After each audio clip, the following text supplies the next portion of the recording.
demand generation, for me, when I think about it, is that guide during that awareness phase. And it's its own significant portion of the buyer journey.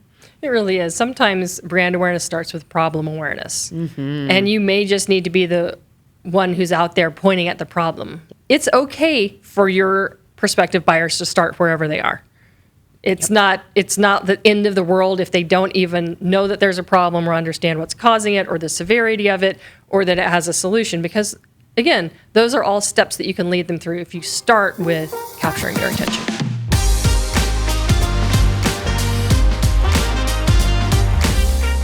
Hey everybody, I'm Dacia Coffey. And I'm Daisy McCarty. And welcome to the Marketing Blender Show. Today, we are talking about how to make people want your product or service. We're talking about business-to-business demand generation. And who doesn't want the market demanding what you have to offer? So this is fun, and I think it's wildly misunderstood. So I'm excited. It is. I can't tell you how often we'll have a conversation with a client about B2B demand generation, and they're like, no, leads.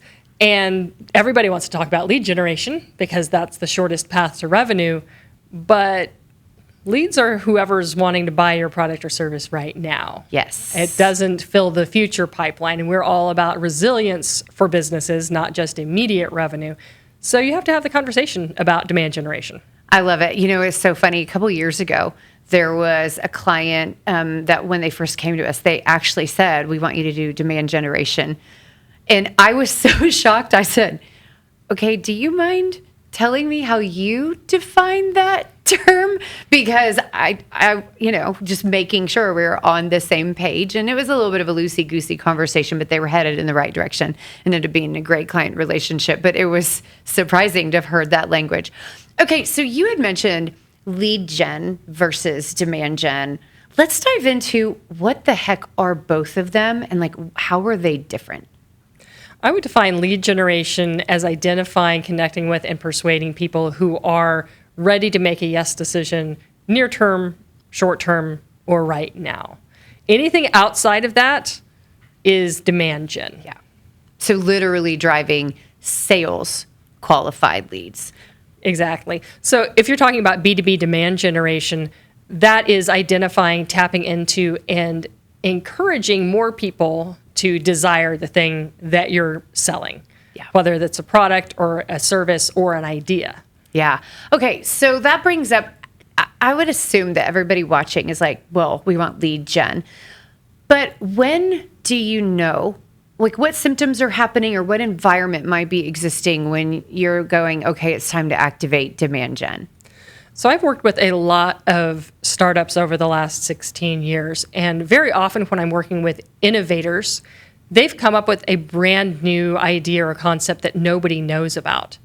It's not surprising in that situation to find that people don't want it because they don't know what it is. They've never even thought about the thing before. So there's not existing demand just floating around out there. There are not a bunch of leads ready to be harvested, people who already know they have a problem, already know they need a solution, and are ready to make a yes decision. They may have no idea at all of the problem that they have that needs to be solved. So I see this a lot with especially the technology startups where smart people have figured out really smart ways to solve problems, but they haven't made sure that people want to solve the problem or that people know what the problem is. Yeah, I think that's such a great one because being a disruptor sounds really sexy, except that it's really freaking hard because no one knows that there's a new way to go about this. And so there's really an on-ramp to revenue that you have to build. Now, for me, the places that I've really identified or I have a tendency to activate demand gen is when revenue is separated from the actual end user of the product. So, for example, business to consumer.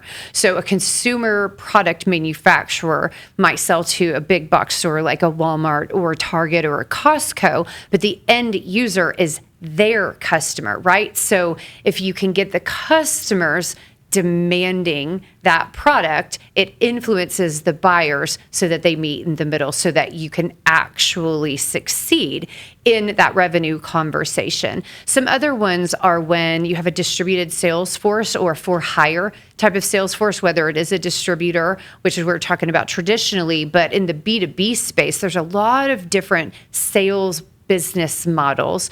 The other one that comes to mind that's really common in business is, what we internally marketing jargon call AEC, or so that's architect, engineer, contractor. And then of course there's the owner, right? So each person has a significant role to play, but the money moves through different places. And so you're activating demand, or you're piquing interest, or you're reframing education in a place that is not central to who cuts your check when you issue an invoice. We have one client right now where almost all of what we call lead gen for them is demand gen through architects. Yeah. And you know what? It works. Yeah. So understanding that sometimes it's a short pathway from demand gen to lead gen if your influencer and your decision maker are closely linked, or your influencer or champion has a lot of say over how things happen. It doesn't mean that you need to do demand gen for years and years in order to see a resulting increase in your revenue. You just need to be targeting the right people with the right value. Well, and it's a great point because, we're talking about prepping for the sale, but these don't necessarily have to be slow changes, because if you're saying something provocative enough, and if you've structured your messaging to really nail and specialize in what that person is seeing in their environment, it can work faster than you think, because B2B, we're selling to really smart people. Like that, I think that needs to be said, is that these are educated people selling to other super educated people. And it's just that we're busy. So if you nail that, nobody wants to flounder around in yesterday doing yesterday's, nonsensical things. People are open to new ideas. You just really have to make sure that you get that messaging right. For sure. Okay, so are there times for you when lead generation is broken, and that's another symptom of when demand gen needs to click? Or what are some of the other things that you might see where you're like, oh, okay, we need to support that lead gen system? Sometimes we'll see with lead generation that people come to the table unprepared for the conversation. Oh, good one. So they're an undereducated audience, or they have some significant misunderstandings about what the thing is, what it's solving, what they should be comparing it to, what is the position that solution has in the market. So we'll see lots and lots of people coming into the system, and they're not turning into sales qualified leads because they haven't been able to make the leap from one concept to another decision. And what I always like to say is you should never expect your target market to connect the dots. Nope. There should be one dot because you've already connected all the dots for them. Here's your dot. This is what you need to know. This is what you need to do.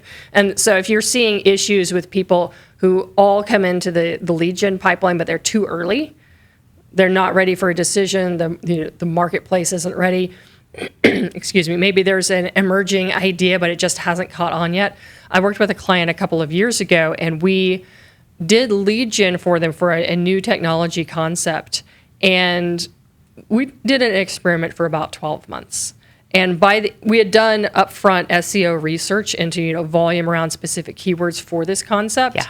And at the end of the 12-month period, when we gone through this lead gen process, and they were just getting these leads that were interested in the idea, but they weren't interested enough to move. Yes. That at the end of that 12 months, the volume really hadn't shifted. It was showing us that this idea was too early to market. Yep. And they didn't have the runway to keep doing this for another few years until it caught on.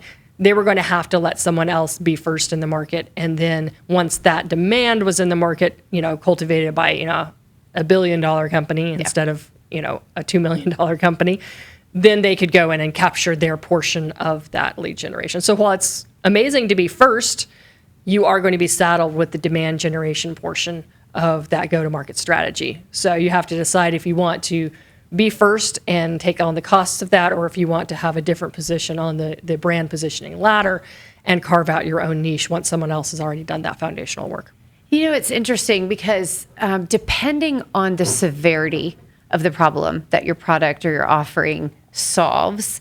If sometimes you can win the be first, even without a long runway, but it requires niching down so far where you're like, these people have the most painful experience of this problem and are going to be the most likely to be early adopters. But wow, I mean, to your point, you've got to just really get that right so that it's not a lot of building for everyone else, where it is not lead gen. So I absolutely love that. So, we've referenced a lot that demand generation is partially about education, especially around the innovator side. It also went around the influencer side as well. So one of the other ones that I've seen is talking about a risk that's undervalued, or there's a client that we're working with right now where there's literally misinformation around the installation of one of their competitors' products, and it's hurting them. And so we've been doing a lot of demand generation around when to use the different products and not slamming anybody, but just trying to clean up some troublesome shortcuts that the industry is taking. So kind of an interesting one, but we are activating demand gen for that in order to move the inappropriate misinformation. And then, of course, we're talking about visibility because you've got to get the word out there. So this is one of those places where we are talking awareness. And I think this is important because we get a lot of people saying, you need to get my name out there. And that's not always the case. Lead generation, as an example, is not necessarily getting out there. It's about getting in front of the people, as Daisy accurately said, that are ready to buy and are actively seeking a solution to their current scenario.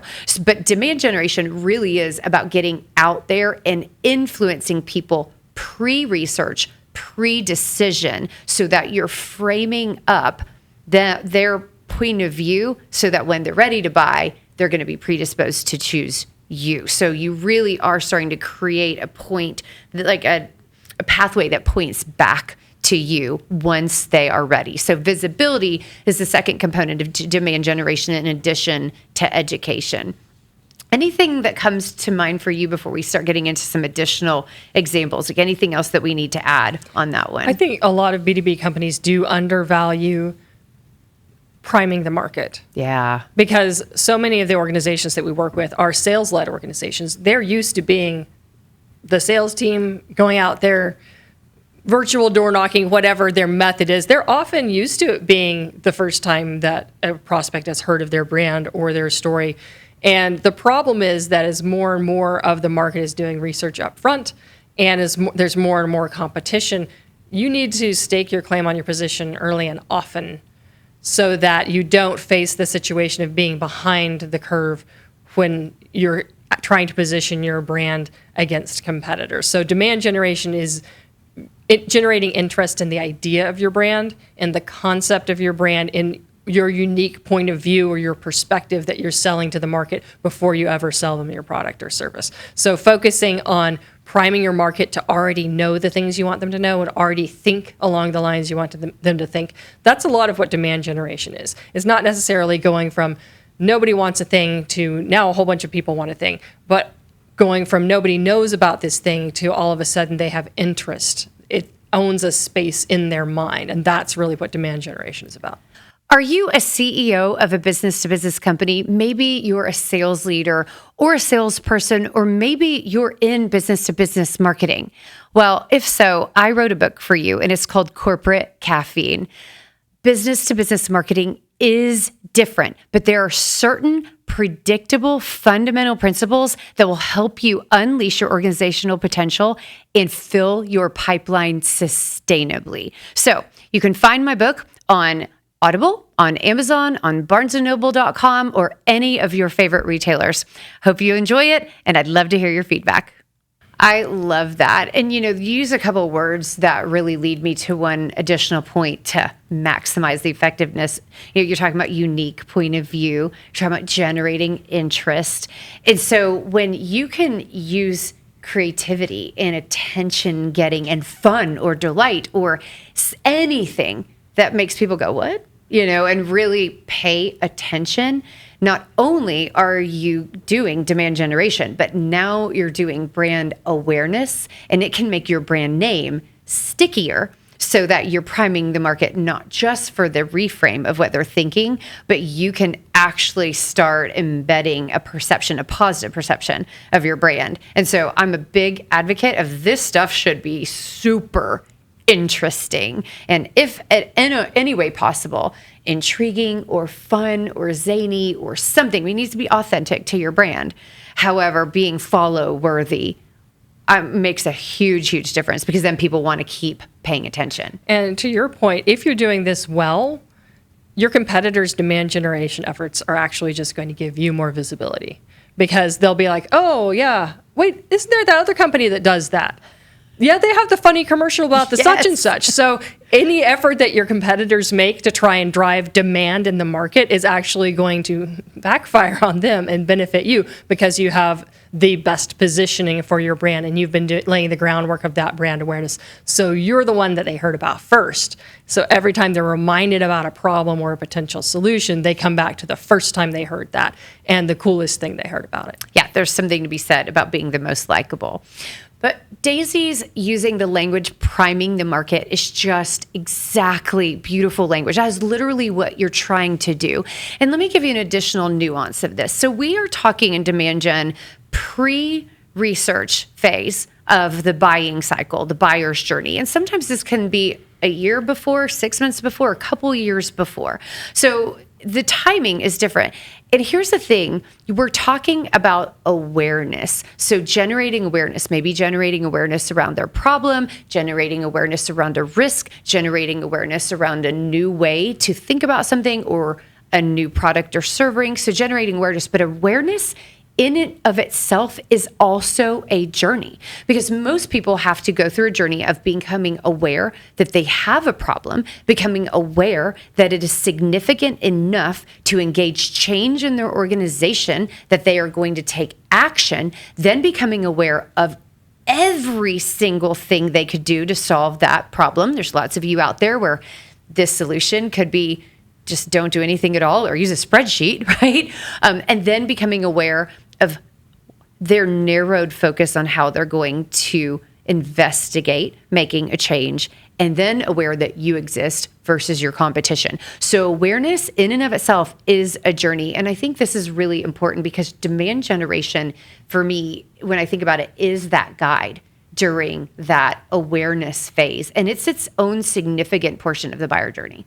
It really is. Sometimes brand awareness starts with problem awareness. Mm-hmm. And you may just need to be the one who's out there pointing at the problem. Yeah. The emperor has no clothes. You know, this is an issue. Yes. Nobody's talking about it, but we're the one that are talking about it. So it's okay for your prospective buyers to start wherever they are. It's not the end of the world if they don't even know that there's a problem or understand what's causing it or the severity of it or that it has a solution, because again, those are all steps that you can lead them through if you start with capturing their attention. Oh my gosh, absolutely. Okay, I think let's go ahead and start giving them some examples of what is demand generation. Like, what does that actually look like? So I think one that I think is super appropriate for business to business is providing research. Right. So we were talking earlier that a lot of B2B buyers are incredibly educated people.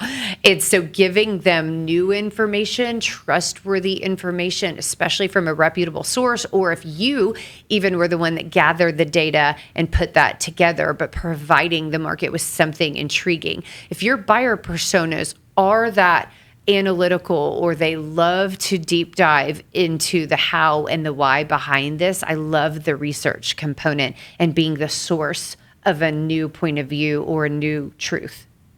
The fact is, if you're bringing something new to the market, you should have done research to figure out if it's something the market needs. So you have data. It's just a matter of packaging it and communicating about it. I think for some of our clients who have the best results with this, it is their own proprietary research. It doesn't have to be a massive data set.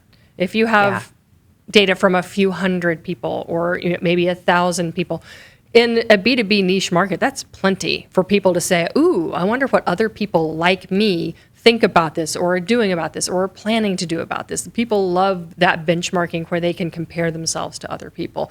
And putting that into some kind of easily consumable report that helps people make decisions. Again, this is helping them make progress through that first stage of the awareness journey. So I love proprietary research, and it doesn't have to be something that you spend $500,000 on. But if you've been in a B2B company for long enough, you have unique insights and access to data that other people don't. Yeah, it's harvesting what's right in front of you. People don't realize how much they actually have to use.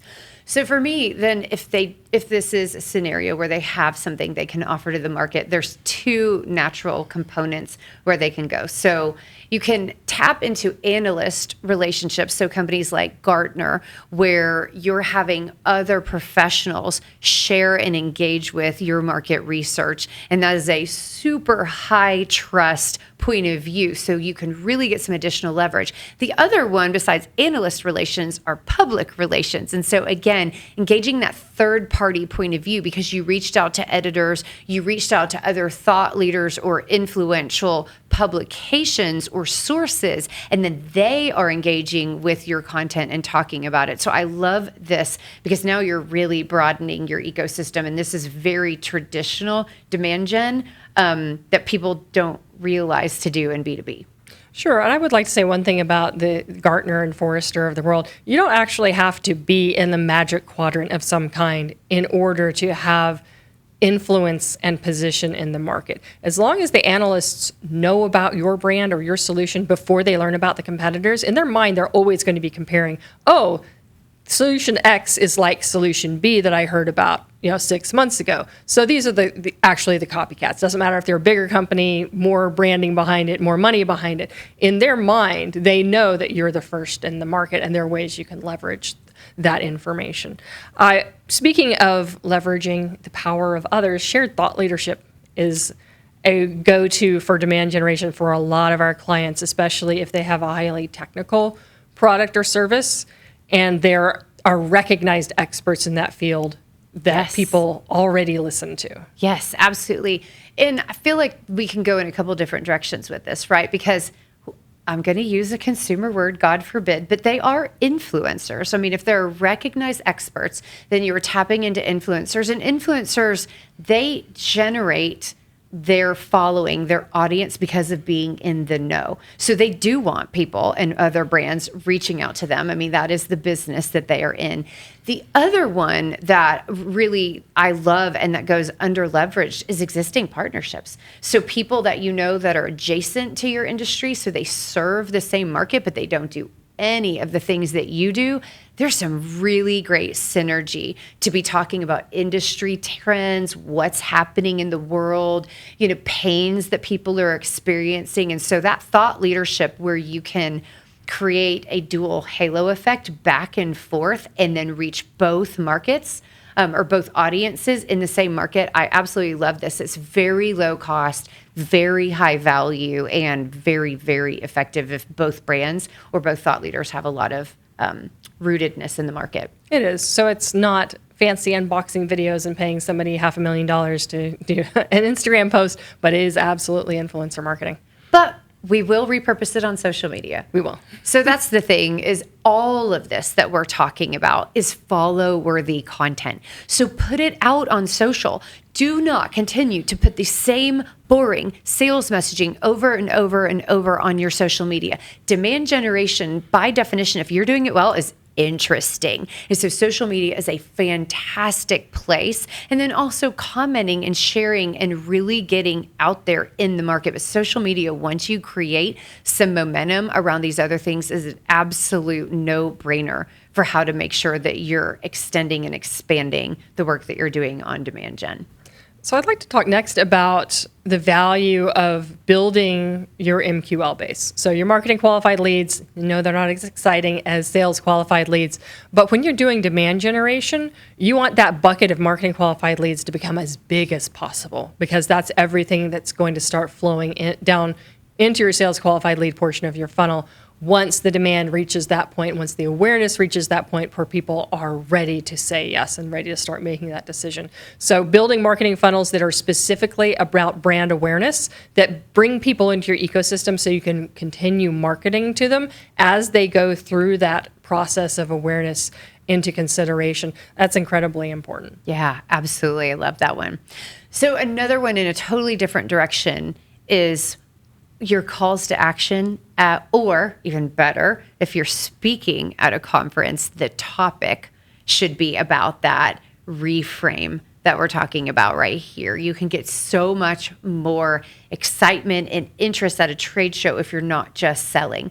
So the topic, especially if you do have a speaking engagement, can really be a demand generation tactic where you're getting an entire audience not only thinking differently, but now talking to each other differently. Now you're saying something so interesting that they want to come back to your booth and chat with you about it. And then you can have resources that trigger a marketing funnel, like Daisy was mentioning, inside of your trade show booth that now are intentionally guiding people down that awareness journey. And you orchestrated it all because they want to, because they are demanding now your point of view and what you have to say. They're really engaged with it. So I love the in-person speaking engagements. Those are by far the highest converting activity that you can do. But on the digital side, if you're looking for where is the emerging demand, where's the emerging interest, it's often found in long tail keywords. So if you're trying to work on demand generation, you may be looking at some lower volume but very specific keywords that are signaling that the market is starting to be interested in starting to learn about a specific problem. Often about the problem, not specific solutions. So these are usually not commercial or transactional keywords. They're usually informational. People are looking to educate themselves. So you want to be the first on the bandwagon to capture those long tail keywords that are indicating that people are interested in learning about a problem that they have.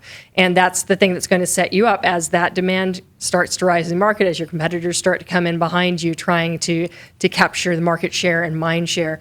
You're already going to be well positioned to be the authority on answering those questions and helping people make progress. What I love about long tail keywords and your point on that is you're giving people what they want. They are asking a question, and instead of answering the question that you want to, you're answering their question. So you're going where the buyer goes. And that makes me think, well, give them other types of content that they want. So people might be so surprised to hear that men are on Pinterest. And guess why? Because especially if they're in architecture or they're in any type of design environment, a picture's worth 1,000 words. So be on Pinterest. Or if your audience likes long content, be on YouTube. Do videos, do a podcast. So again, these are not lead generators, they're demand gen. So they are a slower burn, but it's because it's building your future pipeline and building your resilience. So just be follow worthy. Give people what they want and think more broadly about the tactics that you're using. Now, again, I just want to reiterate, we are talking about demand generation. It's in a very specific place of the buyer's journey. It's not lead generation. They are complementary, but don't set your marketer up for failure by misrepresenting what a podcast is going to do for your business, especially if you're trying to reframe a market and prime them to buy from you in the future. I think I have just one more that I wanted to touch on. It's kind of an outside the box approach, but if you're in a B2B space where you have the opportunity to take a position on a board, for example. Within your industry, you can have a lot of access to influencers through that position. It's a volunteer position. You're there to serve, but also it gives you a voice and an aspect of influence that you might not otherwise have. So if you have a really niche industry or one where it's really difficult to get in touch with decision makers, or where people have, low trust in the market in general, but you need high trust, sometimes that can be a worthwhile avenue to pursue. I think that's such a great one because that means you're, using your heart of service for your industry and for the other people around you. And I believe that really great demand generation has that heart of service because you're teaching something to people to create significant and real progress for them. Now, we hope that they are progressing closer to you, but typically this information is incredibly beneficial to the recipient and really does serve them where they're at because you're giving them a point of view that they did not have before. Okay, final thoughts on demand generation.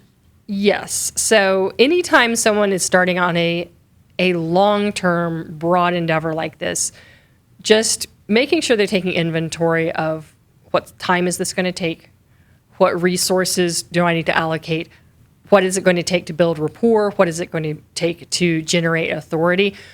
Understanding what's required to make that successful is very important. Agreed. And thinking about it from a systems standpoint, it's not just do this and then let them hang out there hoping they remember you and come back to you. There's a significant amount of consistency and thoughtfulness about how do you continue to help them take baby steps towards you in the future. So I think that's really, really important. And one of the other things I loved that you said was about timing. When will this start working? And even if you don't have a crystal ball for it, having the conversation that sets appropriate expectations that this is a resilience play, this is expanding our pipeline, this is selling into 2025, 2026 and beyond. Yes, it will influence your current buyers now, but generally speaking, is not lead generation. So we're not talking about today's leads, we're talking about tomorrow's leads. So you guys, really fun, cool topic, a little bit more on the deep end of the pool, I think. Would love your questions. You may or may not know, we do a live every single month where we literally field your questions through the comments or ones that you've submitted to us throughout the month and give you the information that you want. So please submit those to us. And if you liked this, definitely hit that like button, but even more important, hit that subscribe button so we can keep bringing you this type of content. And we will see you next time, Onward and Upward.